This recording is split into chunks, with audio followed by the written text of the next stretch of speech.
بسم اللہ الرحمن الرحیم۔ السلام علیکم ورحمۃ اللہ وبرکاتہ۔ میں ہوں میاں علی۔ سب سے پہلے درود و سلام صلی اللہ علیہ حبیب ہی محمد وعلی آلہ و صحبہ و بارک وسلم۔ اللہ کے پیارے کلیم حضرت موسیٰ علیہ السلام نے یہ دعا مانگی۔ سورۃ القصص آیت نمبر 24۔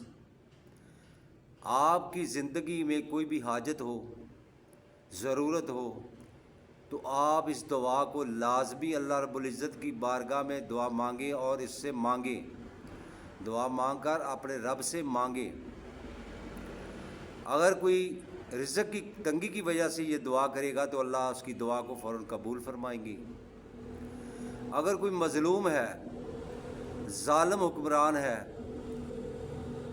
تو اس سے آپ بدلہ لینے کی طاقت نہیں رکھتے، دشمن آپ کا ظالم ہے، تو آپ اس دعا کو کریں، پڑھیں، اپنے رب کی بارگاہ میں دعا کریں، اللہ پاک آپ کی دعا کو قبول فرمائیں گے۔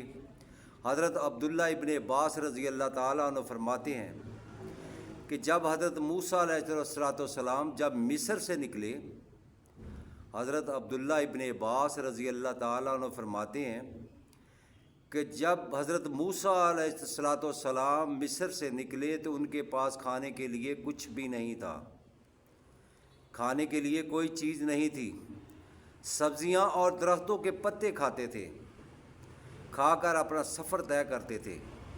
اور جب مدین میں پہنچے تو بکریوں کو پانی پلایا، پانی پلا کر سائے میں بیٹھ گئے۔ سائے میں بیٹھ کر آپ نے یہ دعا مانگی، اللہ نے آپ کی دعا کو قبول فرمایا، جو قرآن پاک کی سورۃ القصص کی آیت نمبر 24 میں ہے کہ اللہ میں بے آسرا ہوں، بے وطن ہوں، کوئی ٹھکانہ نہیں، ٹھکانہ عطا فرما۔ چنانچہ اللہ تعالیٰ نے وہیں دعا قبول فرمائی اور سائے کا بھی بندوبست کیا۔ جو شخص اس سورت کو ہمیشہ پڑھتا ہے اسے چند چیزیں خداوند کریم عطا فرمائے گا۔ ایک، وہ صدیقوں کے زمرے میں شمار کیا جائے گا۔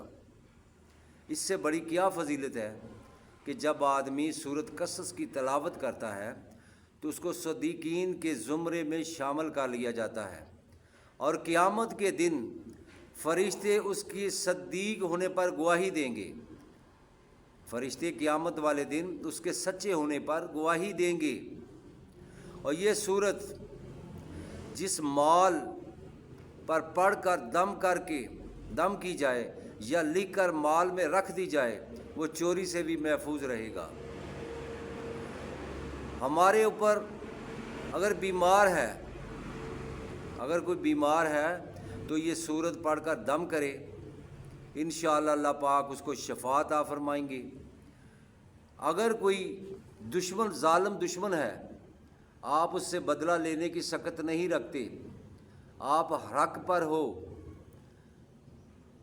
مقدمہ کورٹ میں ہے، مگر آپ کو ڈر ہے کہ آپ مقدمہ ہار جائیں گے کیونکہ اگلا ظالم ہے، طاقتور ہے، پیسے والا ہے، تو آپ اس سورت کو 100 مرتبہ تلاوت کریں روزانہ۔ جس دن آپ نے عدالت میں پیش ہونا ہے اس دن آپ یہ سورت پڑھ کر ان کے چہروں پر دم کریں، وکیل جو آپ کے خلاف اس کے چہرے پر بھی دم کریں، انشاءاللہ مقدمہ آپ کے حق میں ہوگا۔ اسی طرح آپ نے جج کی چہرے پر بھی دم کرنا ہے۔ اگر کوئی بیمار ہے، بہت زیادہ بیماری ہے، تو اس سورت کو پڑھ کر پانی پر دم کرے، دم کر کے پانی پیے، انشاءاللہ اس کو اللہ پاک بیماری سے بھی شفا عطا فرمائیں گے۔ اگر کسی کے بچے کا حافظہ کمزور ہے، وہ پڑھتا ہے تو بھول جاتا ہے، تو آپ بادام کی گریاں لے کر اس پر آپ نے اس آیت مبارک کو 21 مرتبہ پڑھنا ہے۔ اول اور آخر درود پاک لازمی پڑھ لیا کریں۔ درود پاک پڑھ کر آپ بادام کی گریوں پر دم کر کے دیں، انشاءاللہ بچے کا حافظہ جو کمزور ہے وہ بھی کھل جائے گا۔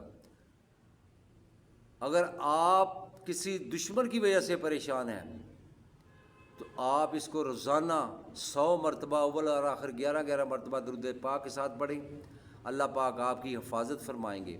کیونکہ یہی دعا حضرت موسیٰ علیہ السلام نے پڑھی، اللہ کی بارگاہ میں دعا کی تو اللہ نے ان کو سایہ کا انتظام بھی کیا، ان کے لیے اس تمام جو سہولتیں تھیں اللہ پاک نے ان کو عطا فرمائیں۔ آپ بھی یہ آیت مبارکہ ورد کریں، اللہ پاک آپ کو بھی خوشیاں عطا فرمائے گا۔ سورۃ القصص کی آیت نمبر 24، اللہ پاک آپ کی تمام حاجتیں پورے فرمائے گا۔ میرے بھائی، اگر آپ کو میری ویڈیو اچھی لگی تو اس کو لائک اور شیئر کرنا۔ اگر آپ میرے چینل پر نئے ہو تو میرے چینل کو سبسکرائب کرنا، ساتھ لگی بیل آئیکن کو پریس کرنا تاکہ ہر نئی آنے والی ویڈیو کا نوٹیفیکیشن بر وقت آپ کو مل سکے۔ السلام علیکم ورحمۃ اللہ وبرکاتہ۔